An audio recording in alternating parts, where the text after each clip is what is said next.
Stress, anxiety, the racing thoughts that keep us awake at night. We've all felt them, and sometimes they feel impossible to escape.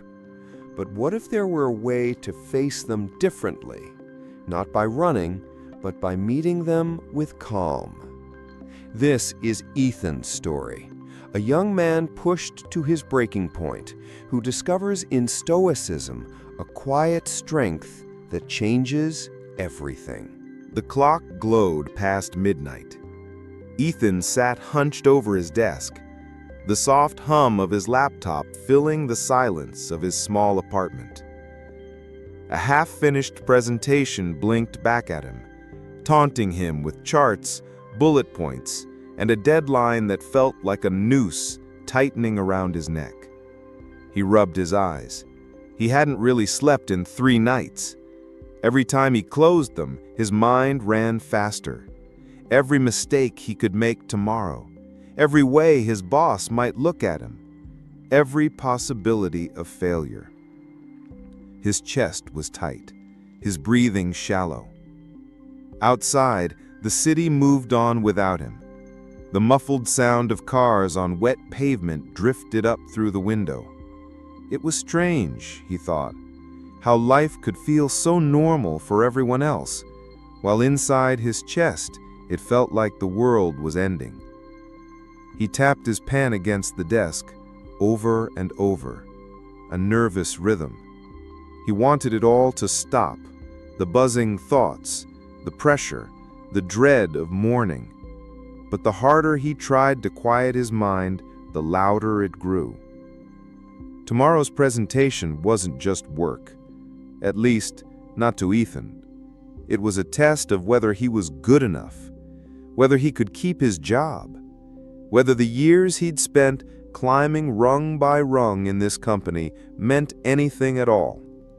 And deep down, beneath the spreadsheets and deadlines, there was a darker fear. If he failed, if he fell apart, then maybe everyone would see what he had always suspected about himself, that he wasn't capable, that he didn't belong. His chest tightened again.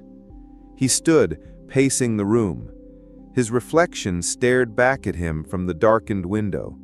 Tired eyes, clenched jaw, the shape of a young man cornered by his own thoughts. A message buzzed on his phone. His friend Julia. Just 3 words. "You okay?"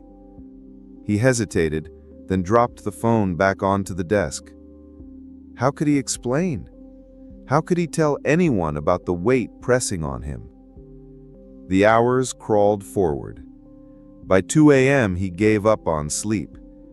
He grabbed his coat, slipped out into the wet night air and started walking.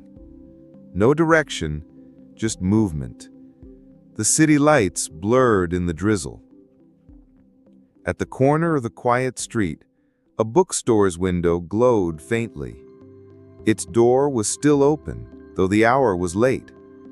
Ethan stepped inside, desperate for a distraction, anything to pull him out of his racing head. The shop was nearly empty, the smell of paper and wood heavy in the air. His eyes wandered along the shelves until they landed on a small, weathered book. The title, in gold letters, seemed to look back at him. Meditations, Marcus Aurelius. Ethan turned it over in his hands. He had heard the name before, a Roman emperor, a philosopher. But something about the book in this moment, in his moment, made him pause. He flipped it open and read the first line his eyes fell upon. You have power over your mind, not outside events. Realize this, and you will find strength. Ethan froze. The words seemed to pierce through the fog of his thoughts. Could it be that simple? Could the storm inside him be less about the world outside and more about the way he met it? He closed the book slowly. For the first time in days, his breath steadied, just a little. And though he didn't know it yet, This was the beginning of something. Not an escape from stress, not a magic cure for anxiety, but a new way of meeting both. A way the Stoics had carried through centuries. The city outside was still wet, still noisy, still alive with deadlines and demands. But for Ethan, a single crack of light had opened in the storm. The book stayed with him. All the next day, tucked into his bag, its weight felt heavier than its pages could explain. Every chance he got, Ethan pulled it out, on the bus, during lunch, between meetings. At first, it was just words. Strange, old words, written by a man who had lived nearly 2,000 years ago. But the more he read, the more those words seemed to speak directly to the storm inside him. If you are distressed by anything external, the pain is not due to the thing itself, but to your estimate of it. And this you have the power to revoke at any moment. He read that line again and again. Could it be true? Could his suffering really come not from deadlines, bosses, or expectations, but from the way he chose to see them? That afternoon, the familiar tightness returned. His manager sent an email. The presentation had been moved up 2 hours. His pulse spiked instantly. His thoughts leapt to every possibility of failure. But then he paused. He remembered the words, "The pain is not due to the thing itself." He took a slow breath, straightened in his chair.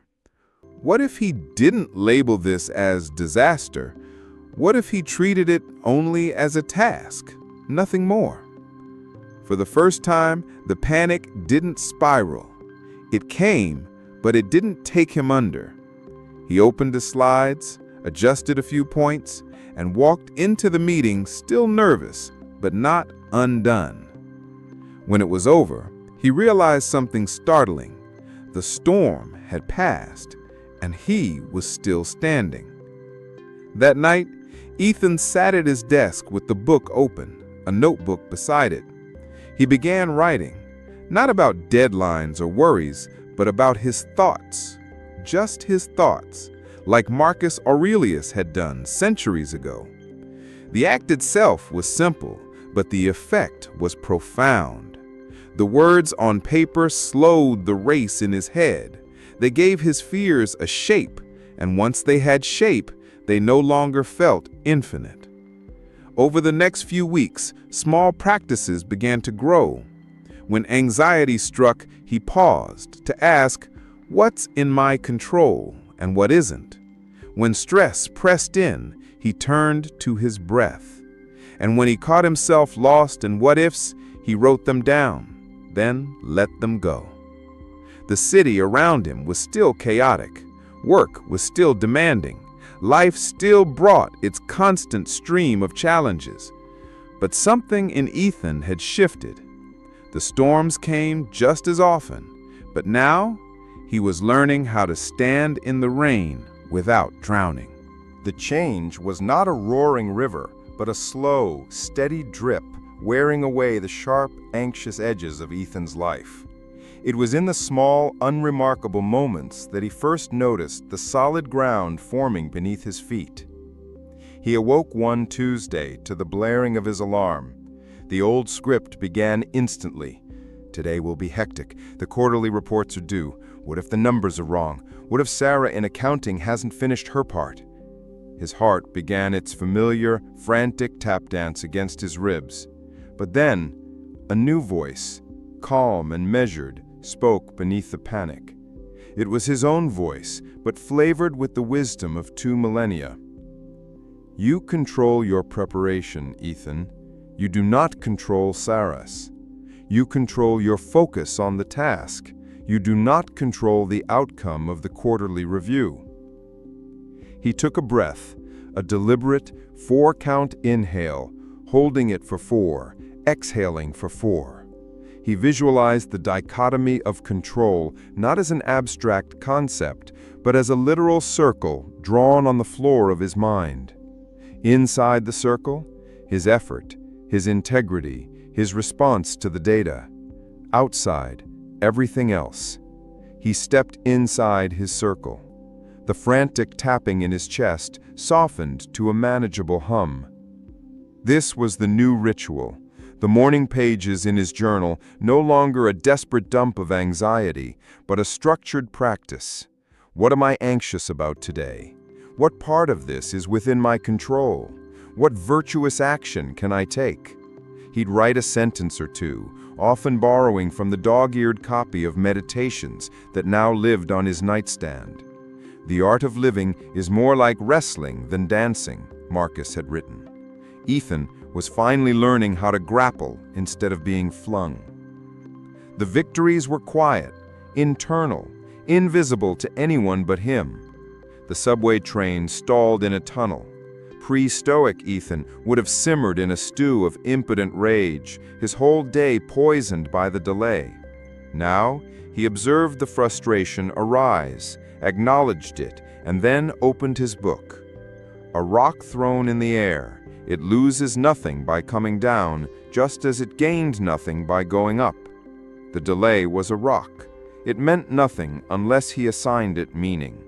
He read a page. He breathed. He arrived at work 10 minutes late, but centered, his energy preserved for the tasks he could actually influence. His relationship with his colleagues began to shift. He noticed his own reactivity first. In a tense marketing meeting, a junior team member proposed an idea Ethan knew was flawed. Old Ethan would have shot it down with a sharp, anxious edge, masking his own insecurity with aggression. Now, he paused. What is the virtuous action here? Courage, to speak the truth, but also justice, to treat the proposer with respect, and temperance, to offer critique without malice. That's an interesting angle, Mark. I see the creative thinking. I'm concerned about the timeline, though. It's outside what we can control. What if we took the core of your idea and applied it to a more manageable segment? The meeting didn't become a love-in, but the tension dissipated. Mark nodded, thoughtful, not defensive. Afterward, his boss, Claire, caught his eye and gave him a small, appreciative nod. It wasn't about praise. He was learning to divorce his actions from the need for external validation, but it was a signal that his new footing was solid. He even began to apply the lessons to his past, to the deep-seated fears that had fueled his surface-level anxieties. Lying in bed one night, the old specter of not being good enough arose. Instead of trying to drown it out with Netflix or doom scrolling, he invited it in. He examined it, as Seneca advised, in broad daylight.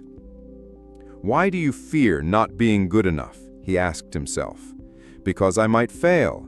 I might be exposed. I might end up alone. And if you fail, the Stoic voice inquired, is failure within your control? Only your effort is. If you have given your best effort, failure is an external, a preferred indifferent. It is not a judgment on your worth. And if you are alone, then you will have yourself. And is that so terrible, to be a man of character, even in solitude? It was a profound reframing. He wasn't trying to kill the fear. He was dissecting it, understanding its components, and realizing most of them were illusions, stories he'd told himself for years. The fear didn't vanish, but its power diminished. It became a familiar, slightly pathetic neighbor whose loud arguments you no longer felt compelled to listen to. He started taking walks again, not panicked midnight escapes, but deliberate evening ambulations.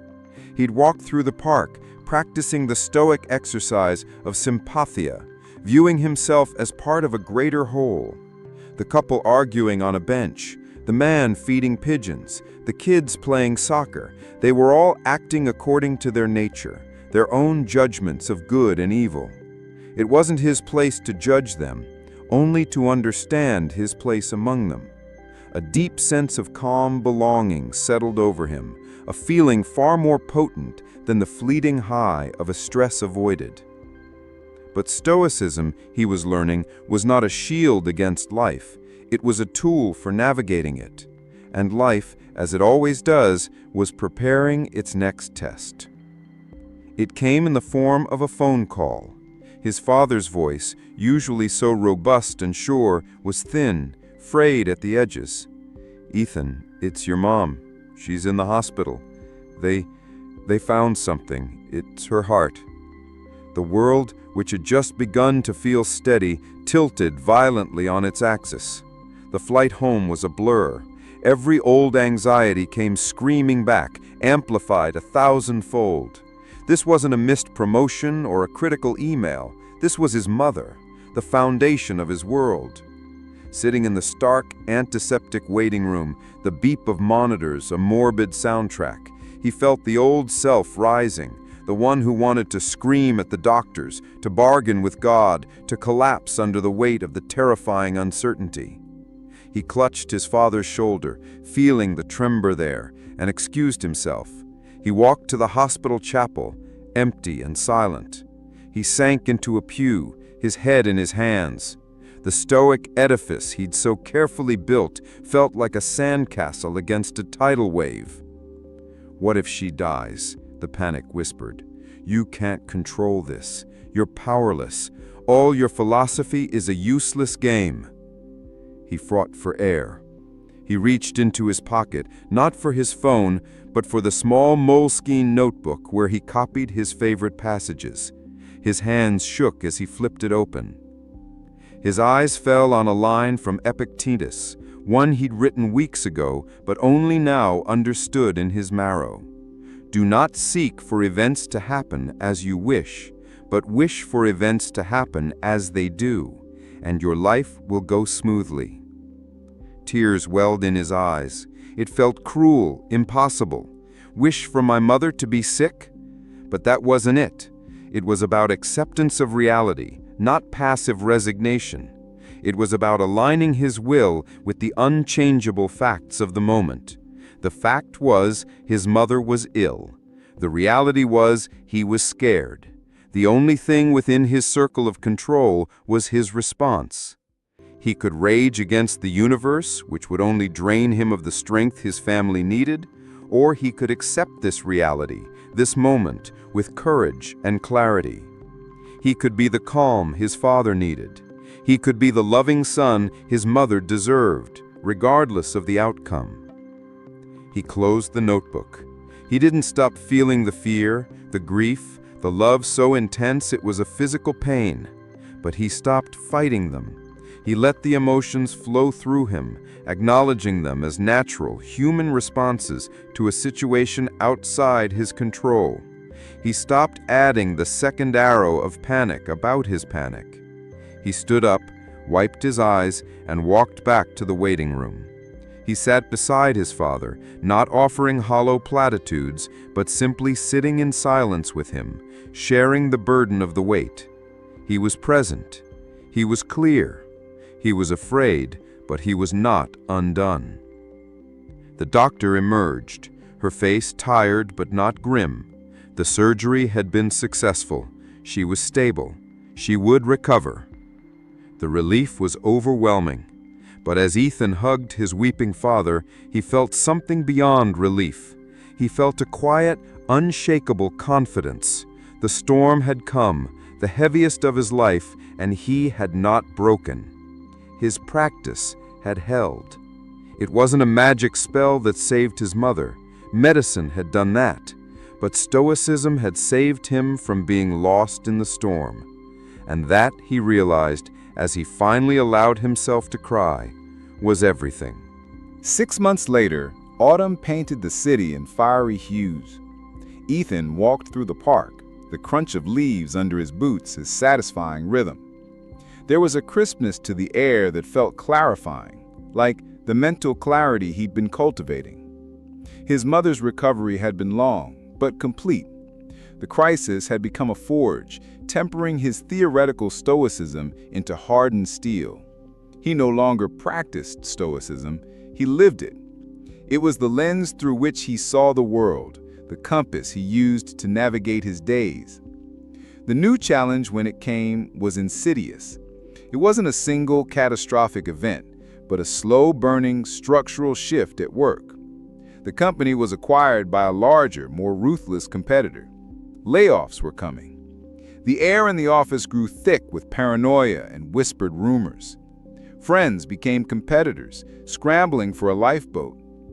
Pre-Stoic Ethan would have been the architect of his own torture, refreshing the news every 5 minutes, dissecting every word from management for hidden meaning, lying awake at night calculating his financial ruin. This Ethan observed it all with a detached, almost clinical interest.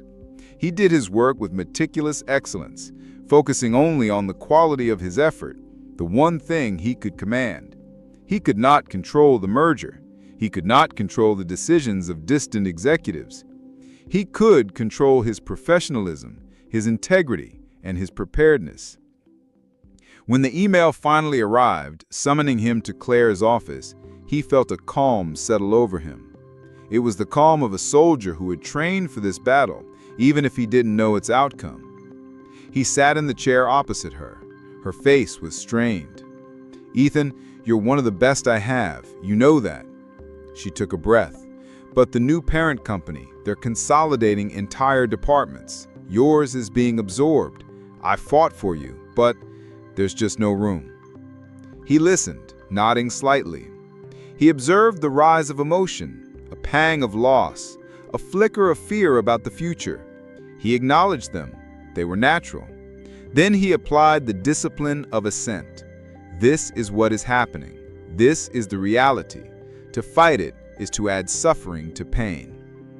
"I understand," he said, his voice even. "These are decisions made far above our pay grade." Claire looked startled, expecting tears, anger, bargaining. "Your severance package is fair, and I've already written you a glowing recommendation. Any company would be lucky to have you." "Thank you, Claire," and he meant it. "I appreciate you advocating for me. It was a privilege to work under you." He cleaned out his desk with a quiet efficiency. Colleagues shot him sympathetic looks, their own anxiety reflected in their eyes. He offered a few calm words, not of false hope, but of solidarity. "Focus on your own work. That's all any of us can do." That evening, he sat at his desk. The old apartment was the same, but he was fundamentally different. He opened his journal. He wrote the facts. "I lost my job today. It was outside my control." Then he wrote his judgment. "This is not a catastrophe. It is a redirection. It is an opportunity to practice virtue in a new circumstance, courage to face the unknown, temperance in managing my resources, justice in how I treat those I competed with, wisdom in choosing my next path."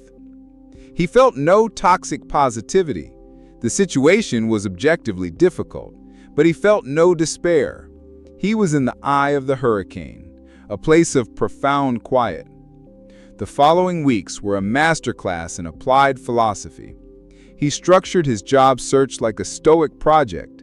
Each day he controlled his inputs, sending 5 tailored applications, networking with 2 contacts, learning a new skill for an hour.